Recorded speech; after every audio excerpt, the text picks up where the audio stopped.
Welcome to r/slash malicious compliance, where an angry neighbor manages to get his own car towed. Our next Reddit post is from GabGab.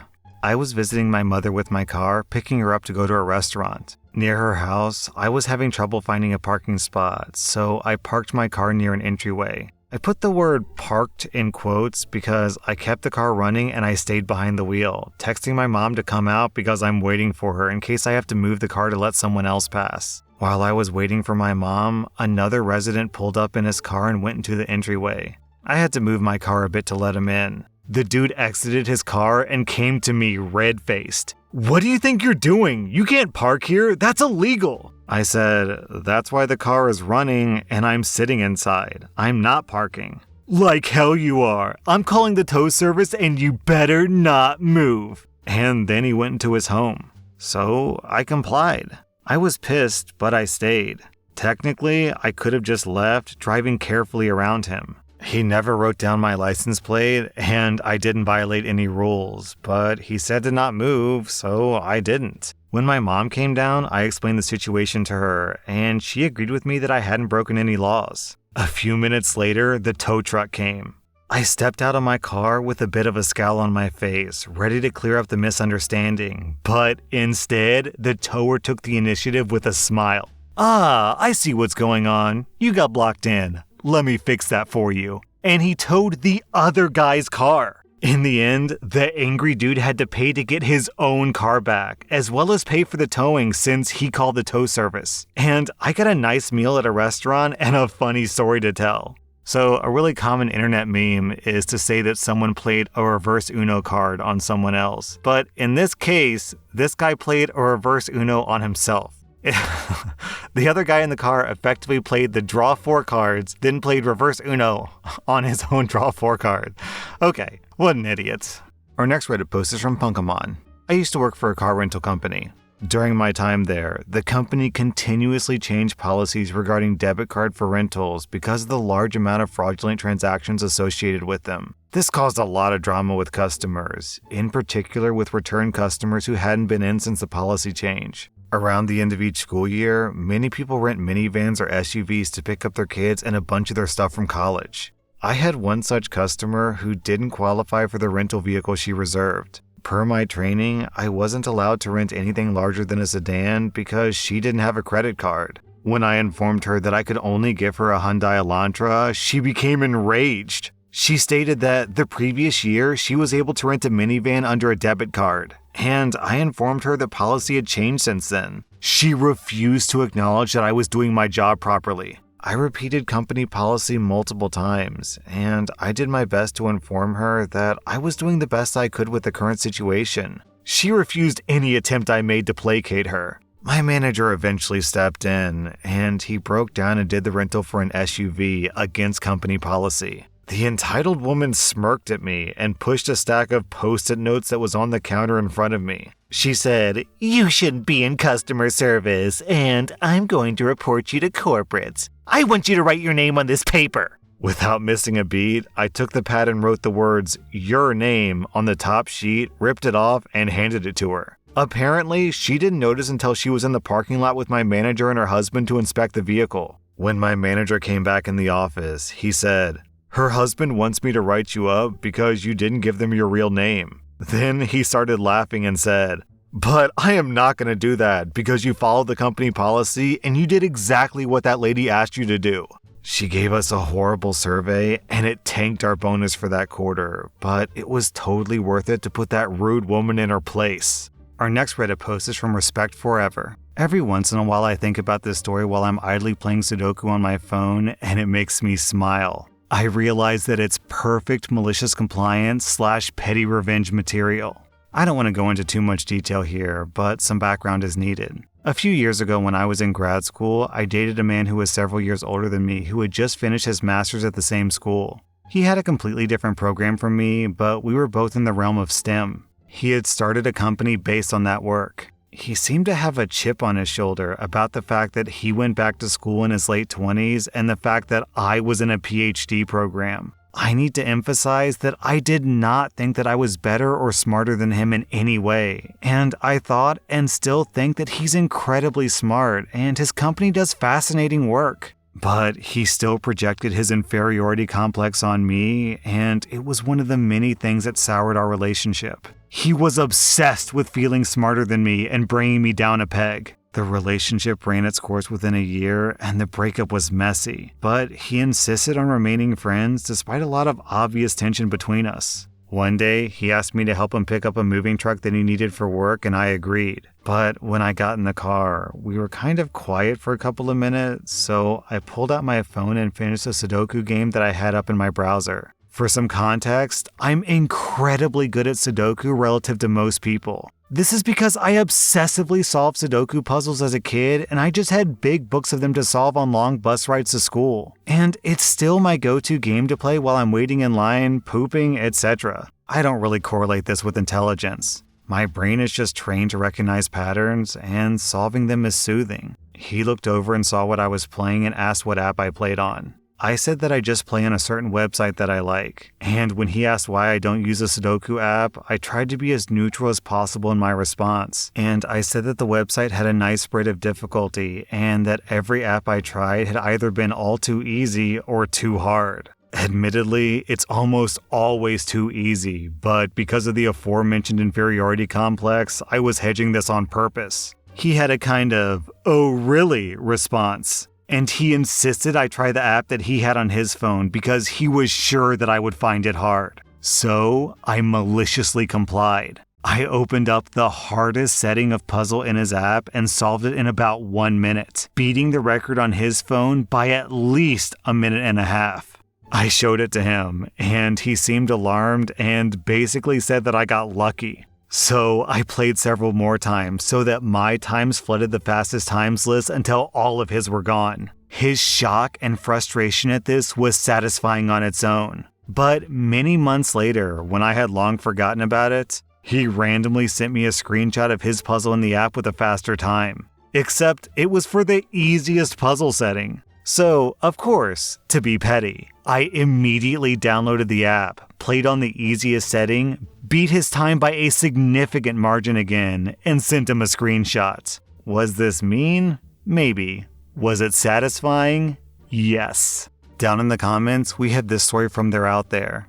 Our family was at a Christmas party when one of the son-in-laws of our friend was going on and on about how he was a boggle master. We told him that my wife would beat him. He asked about her and her background, and she told him that she had just finished an associate's degree in business. He laughed and went on about his engineering PhD and how he had been an engineering professor for 10 years. We all continued to warn him and tell him that it wasn't too late to walk away. If he chose to go down that path, his ego would never recover. He, of course, scoffed and laughed. 2 hours later, he was suffering from an existential crisis and nearly in shock. My wife swept all the games, and he never stood a chance. He didn't win a single round, and we all laughed at him and told him that, well, he was warned. My wife used to go to baby showers or bridal showers, and they would have games where they'd give you this long word or name, and you'd have to make as many words as possible using the letters. Her best friend would always announce that my wife would win. No one ever believed it until 5 minutes in when people would have a page of words and she'd be on her third page. She had to start sitting them out just because she didn't want to ruin other people's fun. Never underestimate someone's ability to excel in really obscure games. Natural talent will often beat education. Our next Reddit post is from Rock Melons or God. So this happened to my roommate while he was abroad for a semester. So for reference, my roommate Sally speaks 3 languages: English, French, and Spanish. I only speak English and Spanish. We decided to go to Canada for our semester abroad because snow, maple syrup, and fun. And during this time, we would generally communicate in English because that's what everyone else was using, with the occasional break in Spanish when we needed to discuss something private or when our brains got tired and it was easier to speak in our native tongue. At a party that Sally and I were at, we were talking in Spanish about a private issue, and we were approached by this drunken girl who loudly exclaimed that we should be speaking the language of the land. We ignored her. After some more drunken shouting, she yelled, "This is Canada, speak the language!" Sally grinned and answered, "Okay," before busting into French. Our next Reddit post is from Bill's Bayou. I was in a side impact car accident, and it was really brutal. This was in the days before airbags or seatbelt laws. One second I'm driving, and the next I'm halfway out the passenger window watching blood run off my head to pool in the glass of a previously closed window. Another second ticks by, and I'm in the ER receiving 13 crude stitches for an 11 inches wide open scalp. I lost more than 2 pints of blood and a large patch of hair. I also lost my favorite white fishnet t-shirt, but that's a separate tragedy. That Friday was a Labor Day weekend, so that's how my name showed up in a newspaper list of Labor Day weekend accidents. Tuesday comes, and I go to class at the local college. Being a teenager, I was naturally tough. There I was, fully mobile just 4 days after a serious car accident. For the sake of propriety, I was wearing a hat to cover my fresh injury. It was a white Panama hat with a bright 80s style hat band. Since this happened in 1983, everything was 80s style, but that's a separate tragedy. Hobbling along, I make it to sociology just as class was beginning. I take a seat at the back of class and settle in. The conversation went something like this. "Excuse me, could you remove your hat, please?" The teacher had her own sense of propriety. "My hat didn't fit with proper classroom attire." "I was in a car accident," I replied. "Take the hat off. You cannot wear that in my class." Clearly, she was not happy with my hat. Not at all. Well, okay then. Off comes my hat. Roughly a third of my hair had been shaved off. The wound was pink and puckered. The seam had a line of dried blood in it. The wound began an inch beyond my missing hairline and continued back, branching into a Y shape. The surgeon's instructions were to keep the wound clean, dry, and unbandaged. Lucky for all in attendance, my mother had washed my scalp the previous day. She used the word gore at some point to describe what was washing off. Now, imagine that you were one of my classmates. Whatever you would say at that point would be something I heard from my classmates and friends. You can put your hat back on," said the teacher. "Not before a little malicious compliance, I won't." "But I can't wear hats in class," I replied. "I mean, I can do it, but not if I'm breaking the rules." "Please put your hat on." "Okay, if you insist," and the hat went back on my head. My advice is not to engage in malicious compliance on the first day of class. Not in a course where the teacher gives essay questions. That was the only C that I received that semester, but that's a separate tragedy. Our next Reddit post is from Chris Hansen Fetish. "The entry-level position at my old company is a revolving door. The pay is low, the work is unrewarding, and the expectations are unattainably high for the vast majority of the staff. The average time in that position is 6 months. This is by design. It's a position that requires minimal training, and there are plenty of applicants willing to work for minimum wage. It's actually a really great entry into the field, and it uses all the industry standard practices and tools. Most people use it as a launching point for a successful career and move on to a higher paying job after half a year. One of the cool things about the position is that they offer a great perk for paid time off. You get 1 hour of paid time off for every 30 hours worked. There are no caps on accrual or limits on usage. It's a great way to attract recent college graduates to the position. They feel like they're getting a great benefit, and the company knows that they'll be gone in 6 months anyway, so they don't end up paying for a lot of time off. I took that job fully expecting to be gone within 1 year, but I ended up thriving in that position. My bosses were impressed, and they offered me raises if I would stay with the company and increase my scope of responsibility. Every single time I started to think that my career was stagnating, they would make staying in that position worth it. After a couple of years, I'd learned enough that I felt confident in my ability to take on a mid-level role, so I asked for consideration. The mid-level role comes with benefits and a salary, along with a title that would look great on my resume. The drawback was that this position had a cap of 4 days of paid time off per year. Still, it would be a great stepping stone in my career, so I was eager to move up.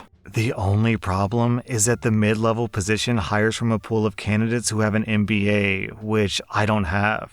My boss told me that they would love to have me work on that team and would give me a good raise, but I wouldn't get the title, salary, or benefits without an MBA. Works for me. I know how to write a resume and present myself in an interview, so the job title is meaningless as long as I'm doing the work of that role. The pay increase would be great leverage while I search for a new job. And I don't need the benefits. I don't need to be on the company's healthcare plan because I get free healthcare from the VA. I don't need their 401k plan because my wife's company has a better one. I don't need their student loan repayment benefits because the GI Bill paid for my degree. So I took the promotion, but I kept my original title. I don't think they realize that this means that I also keep my original paid time off structure. And at my new pay rate, giving me that much paid time off would be kind of expensive.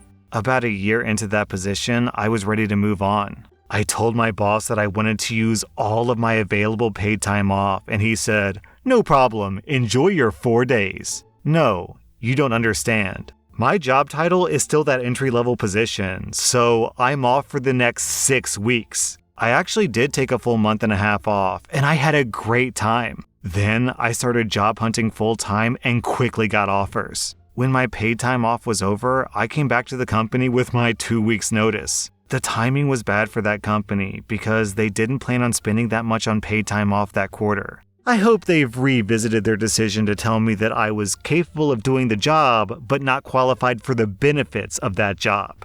Alright, cool, that's like a funny story and all, but what I want to know is, who's gonna go get an MBA and then work for 4 days of vacation a year?